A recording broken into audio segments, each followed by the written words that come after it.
with a sword, a mentally ill man starts an 11-hour standoff with police. Have you ever seen anyone this resilient? I haven't. In 3 decades of police work, I haven't.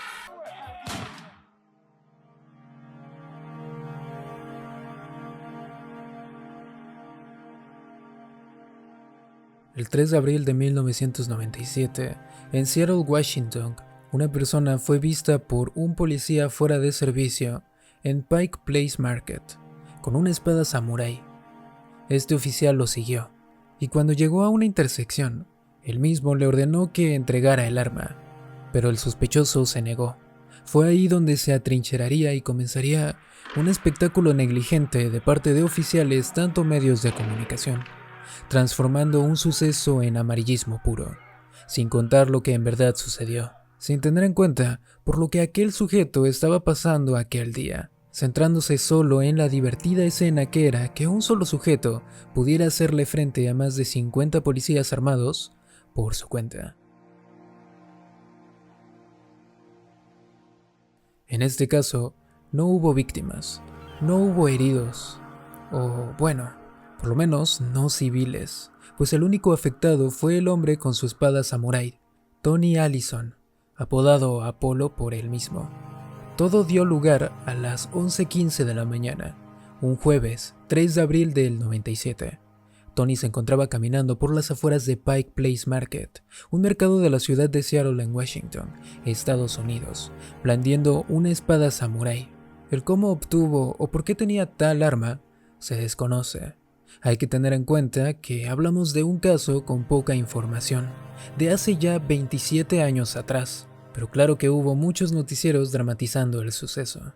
Un oficial fuera de servicio vio a Tony con su espada por la calle. Podemos ver que Tony tiene la funda de su katana o wakizashi en la espalda. Factiblemente, Tony no la llevaba desvainada, sino en su espalda, pero eso no se puede corroborar. Según el testimonio del oficial que comenzó todo esto, él tenía un comportamiento errante y llevaba la espada en la mano. El oficial lo comenzó a seguir hasta poder acercarse a él y ordenarle con ropa civil que le entregara el arma. Tony se negó. Él no quería entregarle su arma a un policía, pues posiblemente se la confiscarían y no se la regresarían nunca. El policía, tras la negativa de Tony, pidió refuerzos mientras lo mantenía a él en el sitio. Cuando llegó un automóvil policial y con unos cuantos policías más a las 11:30 de la mañana, Tony se puso en posición defensiva, negándose a todo lo que los oficiales le pedían. Hicieron un breve intento de negociación de 30 minutos. Dado a que sus negociaciones no dieron frutos, comenzarían a lanzarle gas lacrimógeno a Tony para inmovilizarlo en el suelo. Pero ellos no se esperaban que Tony fuera capaz de soportar el gas y de incluso permanecer en su posición defensiva. Horas después, alrededor de las 3 de la tarde, y con la llegada de aún más refuerzos, le comenzaron a disparar con lo que aparentan ser bolas balísticas, un arma no letal que lanza a gran potencia proyectiles parecidos a bolas de ping pong, que causan daños físicos contundentes. Tony siguió soportando, esquivando y protegiéndose de cada uno de dichos disparos. Algunos le daban de lleno en el abdomen, piernas y manos. Otros los amenizaba con la espalda. Pero en resumen, dichas balas no fueron nada para Tony. La policía comenzaba a desesperarse, pues estaban armando un gran espectáculo mediático y además los grandes cargos, por cada hora que transcurría, les metían más presión para liberar las calles tan transitadas de esa zona urbana de Seattle. De hecho, una de las increíbles disculpas que dieron tras culminar esta situación fue mismamente por cerrar las calles. Ya habían pasado más de 6 horas desde que Tony se atrincheró, y él seguía de pie. Comenzaba a anochecer. Tony no se había movido ni un centímetro del lugar. No había comido, bebido o hecho sus necesidades en bastante tiempo. Y las heridas hechas por las bolas balísticas y el gas lacrimógeno que, por supuesto, aún debería de seguir sintiendo, comenzaban a agotarlo. La policía comenzó a encender luces en su cara para causarle la mayor incomodidad posible. Sin embargo, él permaneció a la defensiva Todo porque no quería entregar su espada. Llegada la noche, ya a las 7 p.m., la policía utilizó un método poco visto, factiblemente una de las primeras veces que usan agua a presión para amedrentar a alguien. Y fue bastante efectiva. Uno de los oficiales declaró lo siguiente: el anochecer llegaba y hacía frío. A los oficiales se les ocurrió que mojar a Tony y posiblemente causarle hipotermia sería una buena forma de someterlo. El caso se transmitía en vivo conforme transcurría el día. Las personas, curiosamente, apoyaban a Tony, e incluso, tras echarle el gas lacrimógeno, algunos televidentes fueron a la zona a echarle agua a Tony para amenizar su irritación. Todo terminó a las 10:15 p.m., incluso en el suelo, empapado, con dolor y quizás aún los ojos irritados del gas lacrimógeno. La policía utilizó una escalera de mano de metal para inmovilizarlo en el suelo y quitarle la espada con un palo. Tony fue llevado al hospital para que trataran sus heridas. ¿Qué heridas tuvo Tony? No se hicieron públicas, pero como podemos ver en los reportajes, quedó inconsciente. Los oficiales se quedaron con su espada y no se volvió a saber más públicamente sobre Tony. Nunca había visto algo así en mis 30 años de servicio, declaró un oficial llamado Ferguson al acabar el suceso. Tony está claramente mentalmente discapacitado. Posiblemente no tenga cargos de crimen, pero sí será enviado a una institución mental. Tony no se trataba de cualquier persona, sino de una con enfermedades mentales severas. Se sabe que padecía de trastorno bipolar y esquizofrenia, y que hacía tan solo un año había salido del hospital Western State tras haber sido internado durante 10 largos años. Con ello, podemos asumir que Tony era una persona fuertemente discapacitada por sus enfermedades. Para que alguien sea internado por tanto tiempo, debe tratarse de problemas tan graves como para no poder llevar una vida normal en la sociedad. Y así era, pues fue internado debido a un incidente ocurrido en mayo de 1986, después de haber sido encontrado no culpable de cargos de locura y asalto en segundo grado con intento de imposición no consensuada. Tony tenía 41 años en ese entonces. No se sabe casi nada de él, qué hacía, si trabajaba, dónde vivía o si tenía familiares. Se sabe que Tony tuvo una esposa durante 2 años. Ella declaró: él tiene un corazón muy amable. Nunca ha dañado a nadie en su vida. Según uno de los pocos archivos que se tienen del caso, Tony había tenido un incidente similar hace un año, donde se necesitaron 3 oficiales para someterlo y arrestarlo. No dicen el por qué, pero dado a los pocos oficiales, posiblemente Tony no estaba armado en esa ocasión. Creo que él solo alcanzó su punto de quiebre y no lo pudo manejar. Está claro que Tony no está mentalmente estable y que tuvo antecedentes. El más agravante es el supuesto asalto en segundo grado con intento de imposición no consensuada. Sin embargo, se le declaró inocente. Como no se dieron detalles, es imposible saber qué sucedió en el 86 referente a Tony para que lo internaran durante 10 años. Pero también hay cosas extrañas, como el haber tenido una esposa en los 70. ¿Él era una persona más estable años antes?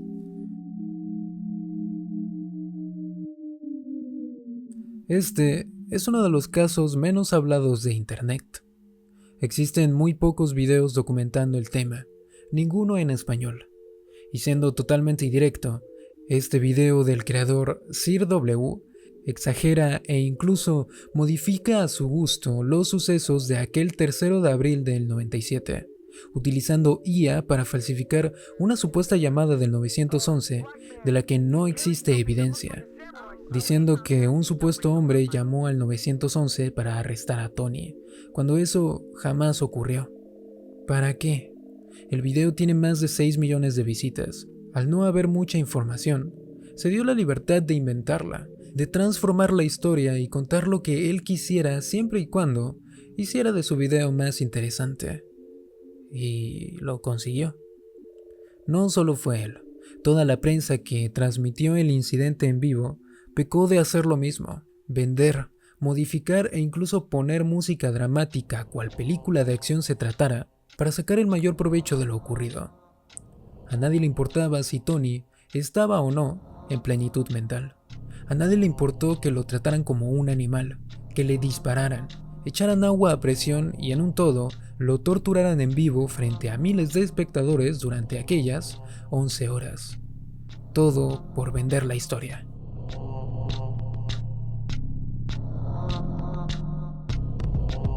Desde mi punto de vista, fue un caso cuya intención era la correcta, pero la ejecución poco humana. En primer lugar, debemos de evaluar si Tony era una amenaza o no. Hay que tener en cuenta que no sabían que él padecía de esquizofrenia o trastorno bipolar. No sabían nada de él. Él se describió como Apolo para cuando se atrincheró y consecuentemente se defendió con su espada frente a 50 policías armados. No había forma de conocer sus antecedentes. Sin embargo, claro que podían intuir que se trataba de una persona mentalmente inestable. La gente de Seattle criticó a la policía por haberse tardado 11 horas para liberar la zona y arrestar a Tony. Y sus alegaciones fueron: no intentamos arrestarlo muerto, queríamos inmovilizarlo para el menor daño posible. Es fácil tirar a matar, pero inmovilizar y desarmar a alguien toma mucho tiempo.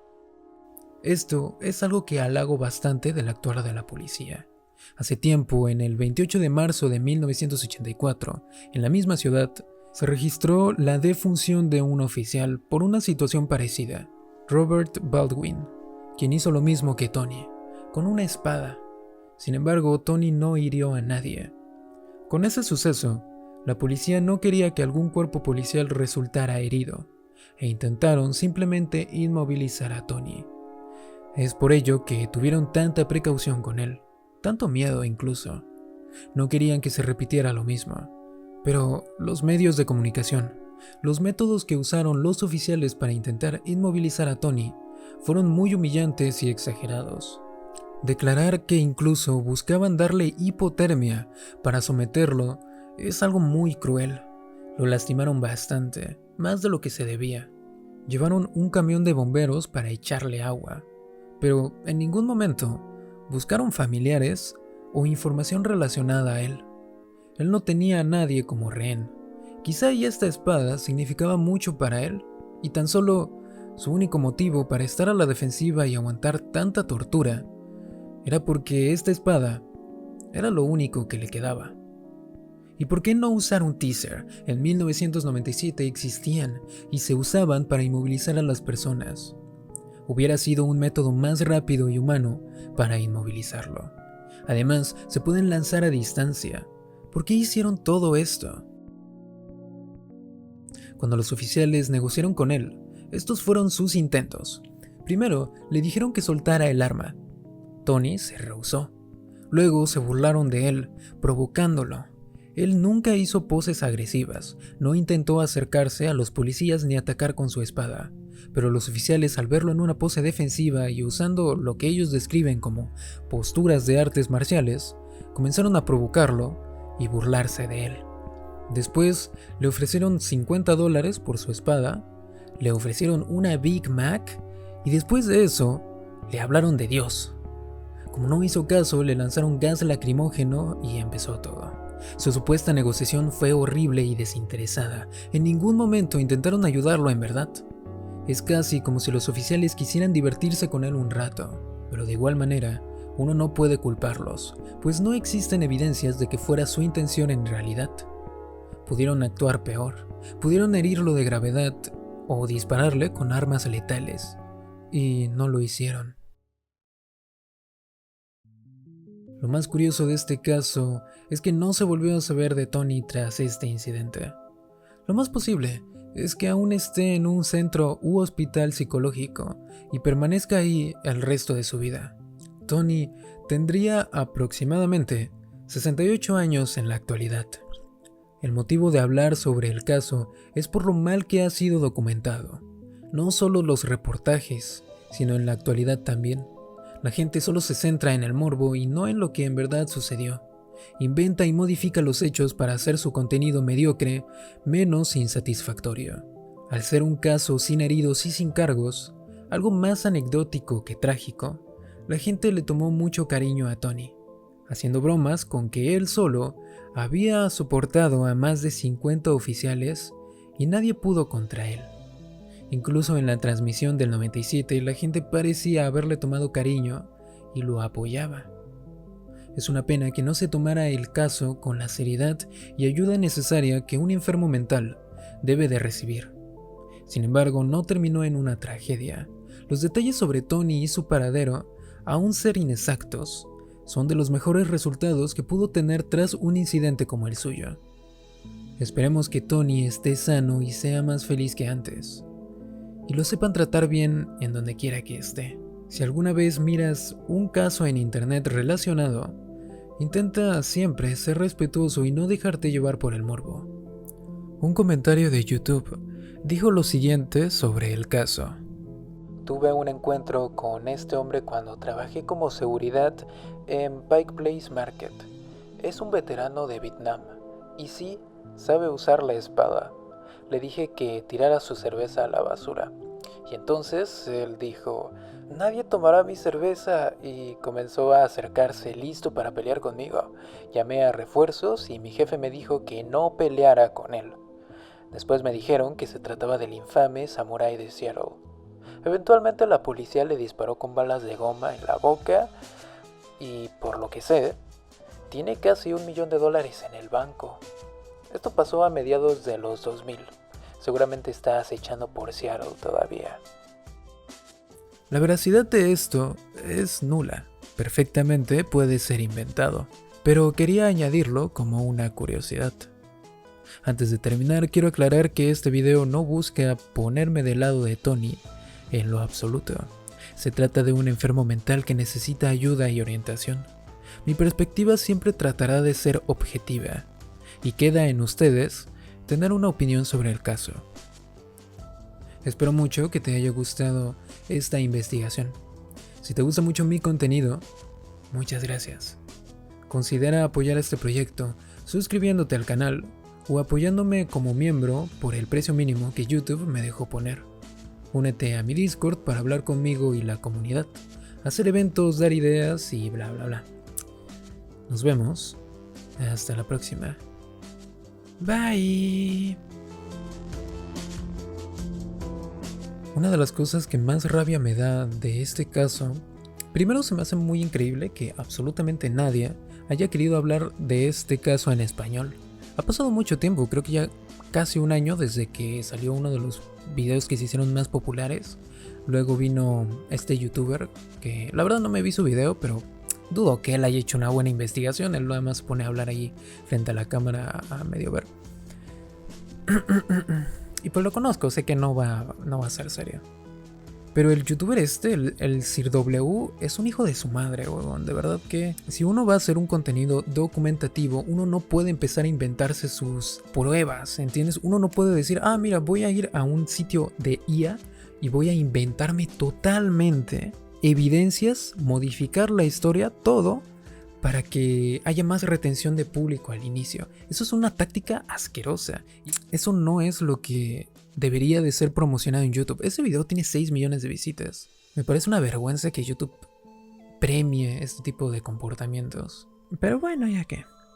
A mí sí me molesta mucho que se inventen babosadas y que desinformen. Básicamente está desinformando. Eso es el caso. A mí me enoja mucho cuando alguien desinforma. Pero bueno, nos vemos. El siguiente video va a ser de Minecraft. Y el siguiente video va a ser un misterio de internet. Y el siguiente video va a ser otro como este. Y así me la voy a llevar.